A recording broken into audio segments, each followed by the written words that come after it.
Bapak, saya mau izin dulu ya Pak ya, Ya, soalnya lagi makan off cam dulu. ya nggak apa-apa. Off cam aja nggak masalah kok. Takut jaringannya bermasalah. Oke, saya mulai. Assalamualaikum warahmatullahi wabarakatuh. Alhamdulillah hari ini tanggal berapa ya? Oh, tanggal 3 Desember kita bertemu secara daring lagi di mata kuliah grafika komputer. Hari ini kita akan mempelajari tentang proyeksi ya. Kita akan belajar tentang proyeksi. Saya tampilkan semua gambarnya. Oke, belum tampil ya. Ya, sudah tampil. Keluar ya presentasi saya, slide presentasi saya. Sudah, Pak. Ya, kita hari ini belajar tentang proyeksi. Proyeksi itu apa sih ya? Namanya proyeksi itu merubah tampilan dunia nyata ke dalam bentuk digital gitu ya. Kalau bahasa resminya itu proyeksi jadi metode menggambarkan benda 3 dimensi pada bidang 2 dimensi. Contoh, kalian memfoto bentuk rumah misalkan. Rumah itu kan aslinya bentuk 3 dimensi gitu ya. Nah, tapi karena kalian memfotonya menggunakan kamera kalian, entah itu menggunakan kamera yang analog atau menggunakan kamera digital, nah otomatis si rumah yang tadinya bentuk 3 dimensi berubah ke dalam bentuk 2 dimensi. Gitu ya. Berarti nanti nggak punya volume dong, Pak. Tetap punya volume, itulah yang disebut sebagai proyeksi. Gitu ya. Jadi benda 3 dimensi kita gambarkan ke dalam bentuk 2 dimensi. Yang mana gambar-gambar atau objek-objek yang tadi kita masukkan ke dalam bentuk 2 dimensi itu, dia tetap akan mempunyai panjang, lebar, tinggi gitu ya, alias dia mempunyai volume sesuai dengan apa yang kita rekam atau kita foto di dalam kamera kita. Nah, kemarin kita sudah belajar tentang clipping atau pemotongan gitu ya. Jadi kita mata manusia diciptakan dengan sangat sempurna, bisa melihat ke segala arah gitu ya, tentunya yang sesuai dengan daya tangkap kita gitu ya. Semua bayangan yang jatuhnya tidak di titik buta, otomatis kita akan bisa ngelihat. Contoh, saya lagi menghadap ke kalian, saya bisa menangkap benda yang ada di sebelah kanan saya bisa menangkap benda yang ada kiri, di atas, di bawah, bahkan di depan saya gitu ya.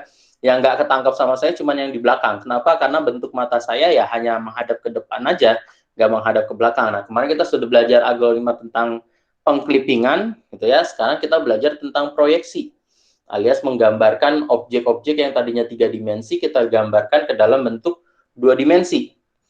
Proyeksi ada 2 cara ya, yaitu proyeksi paralel dengan perspektif. Kalau paralel itu semua garis akan tampak paralel pada bidang proyeksi. Sedangkan proyeksi perspektif adalah semua garis paralel akan menghilang di titik pusat proyeksi. Jadi maksudnya gimana? Nah, kalau proyeksi paralel, benda yang kita lihat ya sudah itu akan tampak nyata gitu ya, akan tampak semuanya sesuai dengan yang kita lihat dan kita masukkan ke dalam bentuk media 2 dimensi. Dia tidak mengalami perkecilan, tidak mengalami penggamburan gitu ya. Jadi bentuknya akan sesuai sama persis dengan yang ada di dunia nyata. Nah, sedangkan perspektif, nah, kalian pasti sudah pernah tahu ya, yang namanya perspektif itu adalah benda lama-lama ketika dia semakin menjauh, dia akan menghilang. Akan hilang pada satu titik tertentu. Gitu ya, yang disebutnya sebagai titik pusat perspektif. Contohnya seperti ini ya. Jadi gambar sebelah kanan nih, gambar A adalah proyek paralel, gitu ya. Jadi gambar yang kita lihat itu sama persis dengan yang tampil. Contoh gampangnya kalian ketika bercermin, ya. Ketika kalian bercermin, misalkan menggunakan ballpoint kalian, apakah ballpointnya akan tampak kecil? Enggak, ya. Ballpointnya nggak bakalan tampak kecil. Tapi ballpoint itu akan sesuai dengan ukuran yang dipantulkan sama dia sendiri. Gitu ya. Kalau di sini dicontohkan ada titik A sampai B gitu ya. Titik P1 sampai titik P2 nih. P1 dengan P2, nah secara otomatis dia akan dipantulkan atau akan diproyeksikan di bidang proyeksi itu tetap ada P1 aksen dan P2 aksen gitu ya. Sedangkan titik perspektif, benda yang tadinya besar akan dibuat semakin mengecil dan lama-lama dia akan menghilang. Contohnya apa? Nah, contohnya sama kayak tadi kalian bercermin. Ya, bercermin kalian mundur, lama-lama kan bakalan makin kecil gitu ya yang kelihatan, dan lama-lama dia akan menghilang di satu titik perspektif. Bentuknya seperti itu. Oke. Perspektif paralel ada dua macam, yaitu ada ortografik dan oblique. Ortografik itu apa? Ortografik adalah proyeksi dengan mata tegak lurus terhadap bidang proyeksi. Sedangkan oblique adalah proyeksi dengan mata yang berada di lokasi yang tidak tegak lurus terhadap bidang proyeksi. Contohnya gimana? Contohnya gini. Ketika saya menghadap ke kalian, gitu ya, di kamera, yang kalian lihat adalah ortografik. Artinya apa? Kalian melihat saya lurus, tegak lurus di hadapan kalian, gitu ya. Nah, sedangkan oblique itu yang seperti apa? Ketika kalian melihat benda di dalam dua dimensi, tapi bukan dari titik kalian melihat, gitu ya. Jadi misalkan bendanya di sini nih, kalian melihatnya tuh ada di bawah, ngelihatnya dari bawah. Jadi yang kelihatan cuman tampak depan sama tampak bawahnya doang. Sedangkan tampak yang atas dengan tampak yang belakang itu nggak kelihatan sama kalian. Seperti itu. Contohnya seperti apa sih? Oh, di sini nggak ada contohnya ya. Oke, nggak apa-apa. Nanti akan saya coba gambarkan ke kalian. Kita masuk ke ortografik dulu. Ortografik itu dibagi dua, yaitu ada multiview ortografik dengan aksonometrik. Ya, kalau multiview ortografik, kalian bisa melihat seluruh benda. Oke, kalian bisa melihat seluruh benda. Sedangkan aksonometrik, kalian hanya bisa melihat nggak semua benda bisa kalian lihat gitu ya. Misalkan cuma atasnya doang, misal depannya doang, ada sampingnya doang, bawahnya doang, belakangnya doang gitu ya. Bentuknya seperti itu. Jadi aksonometrik ini terbagi menjadi 3 macam, ada isometrik, dimetrik, sama trimetrik. Gitu ya. Isometrik itu seperti apa? Isometrik adalah proyeksi di mana 3 muka dipendekkan dalam ukuran yang sama. Ya, contohnya seperti ini. Isometrik. Oke, jadi kalian bisa ngelihat ini ada punya titik dasarnya, dia ada di bawah nih, ya. Tadi apa pengertiannya isometrik itu? Isometrik adalah proyeksi di mana 3 muka dipendekkan dalam ukuran yang sama. Jadi kalian melihat muka bendanya ini nih, si bendanya bentuknya kubus, gitu ya. Mau kalian lihat dari sudut apapun ya kalian akan tetap melihat kubus. Sedangkan dimetrik dia hanya akan menampilkan 2 muka aja, ya. Dia hanya akan menampilkan 2 muka. Oke? 2 muka kalian melihatnya iya kubus gitu ya. Ada bentuk kubus di depan kalian. Cuman yang kalian lihat ya cuman sisi yang tampak di depan kalian aja. Beda dengan isometrik. Kalau isometrik kalian bisa melihat semuanya. Kalian bisa ngelihat atasnya gitu ya. Atasnya seperti apa, terus bawahnya seperti apa, kanan kirinya tuh seperti apa. Jadi kalian bisa melihat keseluruhan benda. Kenapa? Karena tadi pengertiannya adalah digambarkan menjadi 3 bentuk sehingga bentuknya kelihatan sama gitu ya. Bentuknya dipendekkan jadi kelihatannya sama. Nah, sedangkan di metrik dia ngelihat bentuknya dipendekin tapi yang kelihatan cuma ada 2. Ada lagi satu lagi namanya trimetrik gitu ya. Ini benda yang kalian lihat ya, si trimetrik ini sebenarnya dia bentuknya kubus, cuman penggambarannya karena bentuknya dipanjangkan, dia menampilkan 2 bayangan benda, tapi yang ditampilkan itu bentuknya dipanjangin, ya. Kalau di metrik bentuknya dipendekin, kalau trimetrik bentuknya akan dipanjangin. Jadi seolah-olah si kubus itu memiliki bentuk yang tidak sama antar sisi-sisinya, padahal mah enggak, gitu ya. Nanti kita akan ada hitung-hitungannya juga, ya. Kita akan ada hitung-hitungannya juga, tapi nggak ada tugas, tenang aja. Nah, kalau si multiview ortografik, jadi proyeksi itu diperoleh dengan menolkan salah satu koordinat sesuai dengan sumbu proyeksi, gitu ya. Jadi